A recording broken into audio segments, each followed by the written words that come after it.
বন্ধুরা, কখনো কি ভেবে দেখেছেন মৃত্যুর সেই শেষ মুহূর্তে ঠিক কী ঘটে? যখন একজন মানুষের শ্বাস চিরতরে থেমে যায়, যখন তার শরীর নিস্তেজ হয়ে পড়ে, তখন কি সব কিছু সত্যি শেষ হয়ে যায়, নাকি সেখান থেকেই শুরু হয় এক নতুন, অদেখা এবং রহস্যময় যাত্রা? পৃথিবীতে এমন কোনো মানুষ নেই যে মৃত্যুকে এড়িয়ে যেতে পেরেছে। রাজা হোক কিংবা ভিক্ষুক, ধনী হোক কিংবা দরিদ্র, একদিন সবাইকে এই পৃথিবী ছেড়ে চলে যেতে হয়। কিন্তু প্রশ্ন হলো, মৃত্যুর পর কী ঘটে? কেন একজন মৃত ব্যক্তির দেহকে কখনো একা ফেলে রাখা হয় না? কেন তার শেষ যাত্রায় এত নিয়ম পালন করা হয়?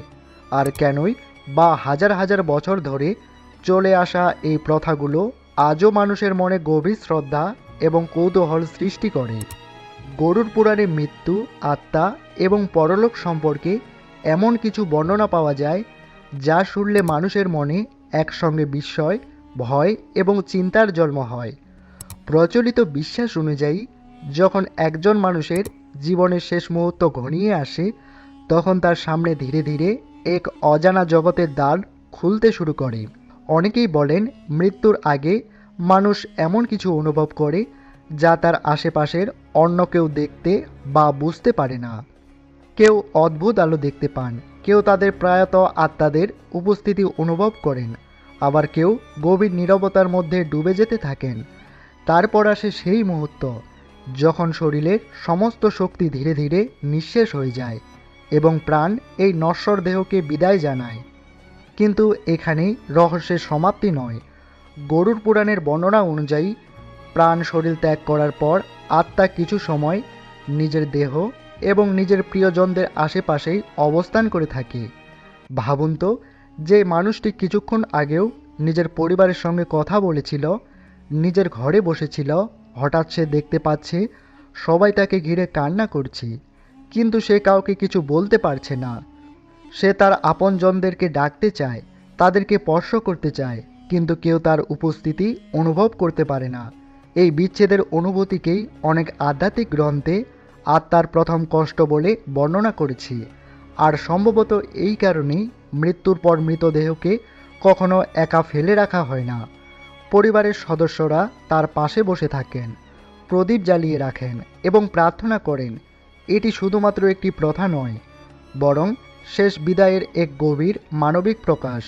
কিন্তু যদি আত্মা নিজের দেহের কাছেই অবস্থান করে, তাহলে শেষ যাত্রার সময় মৃতদেহকে দড়ি দিয়ে শক্ত করে বাঁধা হয় কেন? কেনই বা বিশেষভাবে পায়ের দুটি আঙ্গুল বেঁধে দেওয়া হয়? বন্ধুরা, শেষ যাত্রার সময় মৃতদেহকে দড়ি দিয়ে শক্ত করে বাঁধার প্রথা বহু শতাব্দী ধরে চলে আসছে। অনেকেই এটিকে শুধুমাত্র একটি রীতি বলে মনে করেন, কিন্তু এর পিছনে রয়েছে কিছু আধ্যাত্মিক বিশ্বাস এবং কিছু বাস্তব কারণও। গরুড় পুরাণে প্রচলিত ব্যাখ্যা অনুযায়ী, মৃত্যুর পর আত্মা কিছু সময় পর্যন্ত নিজের দেহের প্রতি গভীর আকর্ষণ অনুভব করে থাকে, কারণ এই দেহের মাধ্যমেই সে এতদিন পৃথিবীর সমস্ত সুখ দুঃখ, ভালোবাসা এবং সম্পর্কের অভিজ্ঞতা লাভ করেছে। তাই হঠাৎ সেই দেহকে ছেড়ে চলে যাওয়া তার জন্য সহজ হয় না। এই কারণেই বলা হয়, আত্মা কখনো কখনো নিজের পুরনো দেহের কাছাকাছি অবস্থান করতে চায়। যদিও এটি একটি আধ্যাত্মিক বিশ্বাস, তবুও এর মাধ্যমে আমাদের পূর্বপুরুষেরা একটি গভীর সত্য বোঝাতে চেয়েছেন, আর তা হলো মানুষের আসক্তি। জীবিত অবস্থায় আমরা যেসব জিনিসকে নিজের বলে মনে করি, মৃত্যুর পর সেগুলোর কোনোটি আমাদের সঙ্গে যায় না, তবুও আমাদের মন সেগুলো ছাড়তে চায় না। অন্যদিকে বাস্তব দৃষ্টিকোণ থেকেও মৃতদেহকে বাঁধার একটি কারণও রয়েছে। মৃত্যুর পর শরীর ধীরে ধীরে শক্ত হয়ে যেতে শুরু করে। দীর্ঘপথ অতিক্রম করে শ্মশানে নিয়ে যাওয়ার সময় দেহ যাতে না নড়ে যায় বা কোনো অস্বস্তিকর পরিবেশ যাতে না সৃষ্টি হয়, সেজন্যই মৃতদেহকে অস্থির সঙ্গে সুরক্ষিতভাবে বেঁধে রাখা হয়। বিশেষ করে দুই পায়ের আঙ্গুল একসঙ্গে বাঁধার প্রথা বহু স্থানে আজও অনুসরণ করা হয়ে থাকে। এটি একদিকে যেমন ঐতিহাসিক অংশ, অন্যদিকে দেহকে সঠিক অবস্থানে রাখারও একটি উপায়। এরপর শুরু হয় শেষ যাত্রা, যাকে আমরা শবযাত্রা বলে থাকি।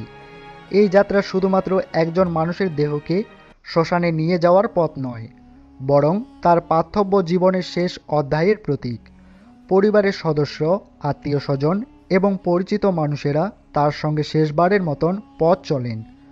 অনেক সময় আমরা লক্ষ্য করি শবযাত্রার সময় পরিবেশে এমন এক ধরনের নীরবতা নেমে আসে, যেন সবাই মনের ভিতরে একই প্রশ্ন হাঁটছি, একদিন আমাকেও কি এই পথেই যেতে হবে? বন্ধুরা, মৃত্যু মানুষের জীবনের শেষ সত্য হলেও এটি আমাদের একটি বড় শিক্ষা দিয়ে যায়। আমরা যেসব বিষয় নিয়ে অহংকার করি, যেসব সম্পদ নিয়ে গর্ব করি, যেসব ছোটোখাটো বিষয় নিয়ে রাগ ও বিরোধে জড়িয়ে পড়ি, মৃত্যুর সামনে সেগুলো কত ক্ষুদ্র হয়ে যায়।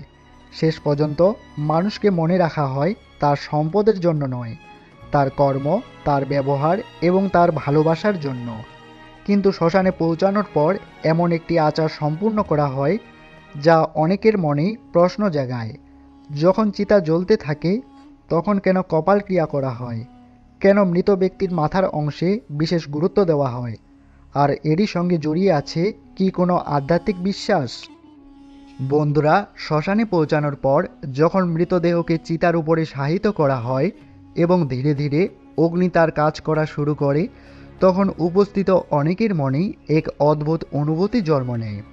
কিছুক্ষণ আগেও যে মানুষটি এই পৃথিবীতে চলাফেরা করছিল, কথা বলছিল, স্বপ্ন দেখছিল, সেই মানুষটি এখন নীরবে পঞ্চভূতে বিলীন হওয়ার পথে এগিয়ে যাচ্ছে। এই দৃশ্য মানুষকে শুধু শোকই দেয় না, জীবনের প্রকৃত অর্থ নিয়েও ভাবতে বাধ্য করে। হিন্দু ধর্মের বিভিন্ন আচার অনুষ্ঠানের মধ্যে একটি বিশেষ প্রথা হল কপাল ক্রিয়া। বহু মানুষ এই প্রথার কথা শুনছেন, কিন্তু এর পিছনে আধ্যাত্মিক ভাবনা সম্পর্কে খুব কমই জানেন। প্রচলিত বিশ্বাস অনুযায়ী মানুষের মাথার উপরের অংশকে অত্যন্ত গুরুত্বপূর্ণ বলে মনে করা হয়। প্রাচীন আধ্যাত্মিক দর্শনে বলা হয়েছে জীবনের সূক্ষ্ম শক্তির সঙ্গে এই অংশের বিশেষ সম্পর্ক রয়েছে। সেই কারণেই শেষকৃত্যের সময় কপাল ক্রিয়াকে আত্মার চূড়ান্ত বিচ্ছেদের প্রতীক হিসাবে দেখা হয়ে থাকে। তবে এখানে একটি বিষয় মনে রাখা জরুরি, বিভিন্ন অঞ্চল, সম্প্রদায় এবং আচার অনুযায়ী এই প্রথার ব্যাখ্যাও ভিন্ন হতে পারে। কোথাও এটিকে আত্মার মুক্তির প্রতীক হিসাবে দেখা হয়, আবার কোথাও এটিকে কেবল একটি প্রাচীন সংস্কার হিসাবে পালন করা হয়।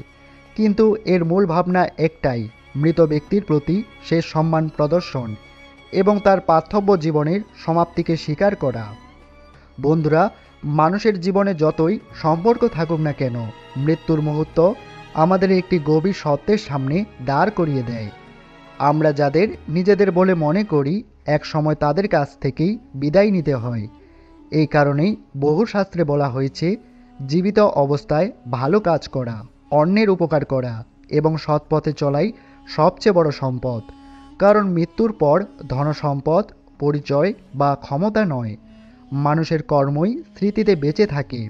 চিতার আগুন যখন ধীরে ধীরে নিভে আসে, তখনও শেষকৃত্যের সমস্ত আচার শেষ হয়ে যায় না, বরং সেখান থেকেই শুরু হয় আরেকটি গুরুত্বপূর্ণ অধ্যায়। কারণ শ্মশান থেকে ফেরার সময় এমন একটি নিয়ম পালন করা হয় যা নিয়ে আজও মানুষের মনে বহু কৌতূহল তৈরি হয়েছে। কেন বলা হয় শ্মশান থেকে ফেরার সময় পিছনে ফিরে তাকানো উচিত নয়? এটি কি শুধুই একটি প্রাচীন বিশ্বাস, নাকি এর পিছনে রয়েছে আরও গভীর কোনো আধ্যাত্মিক শিক্ষা? বন্ধুরা, শ্মশান থেকে ফিরে আসার সময় পিছনে ফিরে না তাকানোর প্রথা বহু প্রাচীন। প্রচলিত বিশ্বাস অনুযায়ী এটি শুধুমাত্র একটি নিয়ম নয়, বরং এটি একটি গভীর মানসিক এবং আধ্যাত্মিক শিক্ষা। কারণ জীবনের প্রতিটি বিচ্ছেদের মতো মৃত্যুর ক্ষেত্রেও এক সময় ছেড়ে দিতে হয়। যে মানুষটি আমাদের মাঝে ছিল তার প্রতি ভালোবাসা কখনো শেষ হয় না, কিন্তু তার পার্থব্য যাত্রা যে শেষ হয়েছে সেই সত্যিটিও মেনে নিতে হয়। এই কারণেই অনেক আচার অনুষ্ঠানের মধ্যে একটি বার্তা লুকিয়ে আছে, জীবন ক্ষণস্থায়ী কিন্তু আমাদের কর্ম অমর। আমরা যতদিন বেঁচে থাকলাম তার চেয়ে অনেক বেশি গুরুত্বপূর্ণ হলো আমরা কেমন মানুষ হয়ে বেঁচেছিলাম, কত মানুষের মুখে হাসি ফোটাতে পেরেছি, কত মানুষের উপকার করতে পেরেছি, আর ভগবানের দেওয়া এই মূল্যবান জীবনকে কতটা সার্থক করতে পেরেছি। গরুড় পুরাণের এই বর্ণনাগুলোকে অনেকে আধ্যাত্মিক সত্য হিসাবে দেখেন, আবার অনেকে এগুলোকে প্রতীক শিক্ষা হিসাবে গ্রহণ করেন। কিন্তু একটি বিষয় প্রায় সবাই স্বীকার করেন, মৃত্যু আমাদের অহংকার ভাঙতে শেখায়। সময়ের মূল্য বুঝতে শেখায় এবং মনে করিয়ে দেয় যে একদিন সব কিছু ফেলে আমাদেরকেও চলে যেতে হবে। তাই আসুন, যতদিন জীবন আছে ততদিন সৎকর্ম করি, ভগবানের নাম স্মরণ করি, অন্যের প্রতি সহানুভূতিশীল হই এবং এমন কিছু রেখে যাই যার জন্য মানুষ আমাদের ভালোবেসে স্মরণ করবে। ভিডিওটি যদি আপনাদের ভালো লেগে থাকে তাহলে একটি লাইক দিয়ে আমাদেরকে উৎসাহিত করুন। আর সনাতন ধর্ম, পুরাণ এবং আধ্যাত্মিক জ্ঞানের এমন আরও সুন্দর ও তথ্যবহুল আলোচনা পেতে এখনই কৃষ্ণবার্তা চ্যানেলটিকে সাবস্ক্রাইব করুন। কমেন্টে অবশ্যই লিখুন জয় শ্রীকৃষ্ণ। সকলের জীবনে ভগবানের আশীর্বাদ বর্ষিত হোক। সকলে ভালো থাকুন, সুস্থ থাকুন। জয় শ্রীকৃষ্ণ। রাধে রাধে।